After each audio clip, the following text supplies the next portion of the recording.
el texto de la moción reformada, debiendo señalar que en el resumen de cambios realizados al texto del proyecto de ley y las observaciones recibidas por parte de las señores asambleístas y de las bancadas, hemos acogido las siguientes.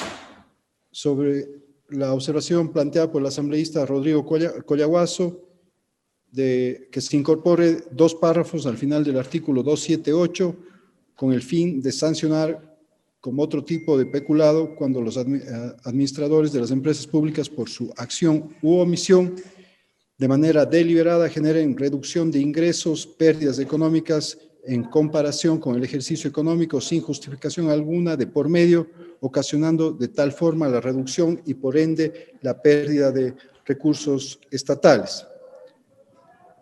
Del asambleísta Franklin Samaniego, la observación, actos de corrupción en el sector privado. Se acoge la observación y se elimina del párrafo 4 a los servidores públicos a fin de no generar confusiones o vulneración en torno a la seguridad jurídica.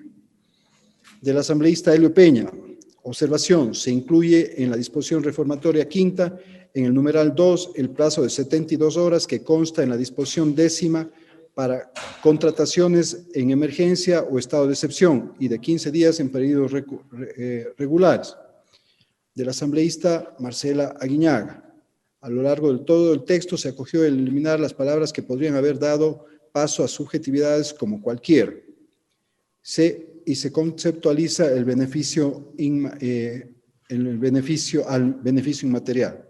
Sobre el asambleísta Luis Pachala y también observación planteada por el asambleísta Marcela Aguiñaga y el asambleísta Javier Cadena, se acoge y se incluye el siguiente texto en el artículo 581.1. En ningún caso estos informes constituyen un requisito de admisibilidad o procedibilidad para el ejercicio de la acción penal por parte de la Fiscalía.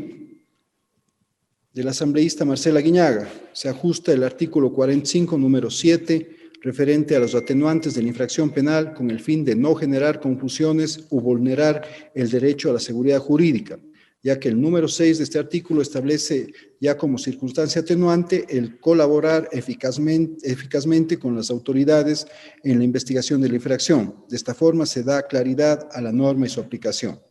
En el artículo 15 del proyecto de ley relacionado con los actos de corrupción en el sector privado, en el párrafo 4 se suprime a las y los servidores públicos, ya que ellos serán sancionados por los delitos contra la eficiencia de la administración pública, en el ámbito de sus competencias y no como delitos exclusivos del sector privado. La que constaba como disposición general primera se la pasa a ser una disposición transitoria debido a que se facilita el tránsito al régimen jurídico previsto por la nueva regulación y delimita de forma precisa la aplicación temporal y material de la misma. Sobre la observación planteada por el asambleísta Patricio Donoso, se hace constar como sanción a las personas jurídicas la disolución.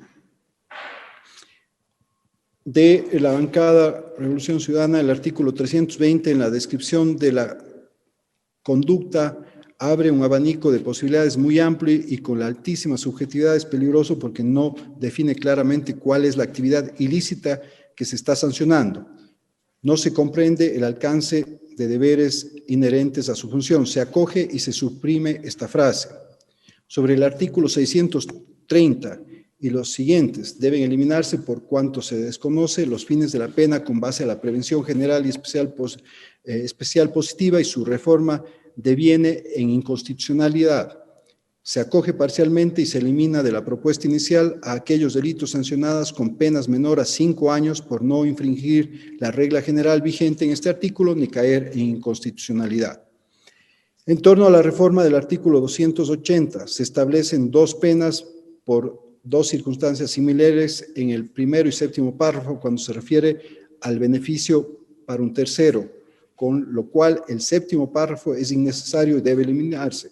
Se acoge y se elimina el séptimo párrafo. Finalmente, en la reforma del artículo 285 sobre el tráfico de influencias, se acoge inclusive cuando se ejerza influencia por personas naturales o jurídicas nacionales o extranjeras. Reforma que también observación que también fue planteada por la señora asambleísta Silvia Salgado. Hasta aquí las observaciones acogidas, señor presidente, señoras, señores asambleístas. He ingresado la moción pertinente, la misma que solicito a usted, señor presidente, se dé lectura por la Secretaría General.